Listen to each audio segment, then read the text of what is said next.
نعمل على ملف الجزائر والمغرب حاليا، وأعتقد أنه يمكننا التوصل إلى اتفاق سلام هناك في ظرف 60 يوما. السيد ترامب، لقد بلغنا أنك منحت الجزائر مهلة من 60 يوما لتعيد النظر في مسألة الحدود مع المغرب، وكأنك تتحدث إلى ولاية في إدارتك أو إلى أرض بلا سيادة ولا ذاكرة.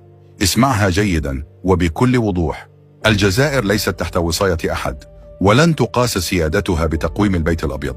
قضية الحدود بين الجزائر والمغرب شأن جزائري مغربي خالص، لا يخص واشنطن ولا يخضع لمواعيدك السياسية.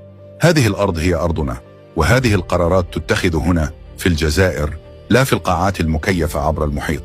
نحن لا نقبل أن تمنح لنا مهل كما تمنح للدول التابعة أو العاجزة. الجزائر دولة حرة مستقلة، لا تدار بالأوامر ولا تخضع للابتزاز. من أراد السلام بين الجيران فليكن نزيها، لا منحازا ولا متعاليا. نحن نعرف تاريخنا ونعرف جيراننا، ونعرف متى نفتح الأبواب ومتى نغلقها. لسنا بحاجة إلى من يذكرنا بما هو مصلحة لنا، لأننا لسنا صغارا في مدرسة الأمم.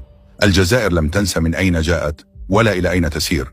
نحن من أسقط الاستعمار عندما كان العالم صامتا، ونحن من حافظ على استقلاله رغم كل العواصف. فكيف اليوم بعد أكثر من نصف قرن من السيادة يأتي رئيس دولة أجنبية ليمنحنا مهلة وكأنه يملك القرار فوق أرضنا؟ إن احترام سيادة الدول ليس خيارا بل مبدأ، ومن يتحدث باسم الحرية عليه أولا أن يحترم حرية الآخرين.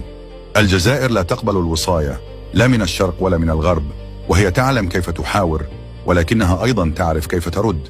هذه هي الجزائر التي تتحدث إليها اليوم، دولة لا تشترى ولا تهدد ولا تنتظر الإذن من أحد. فاحتفظ بمهلتك، لأن حدودنا تفتح بإرادتنا وحدنا، لا بأوامر تأتي من خلف البحار.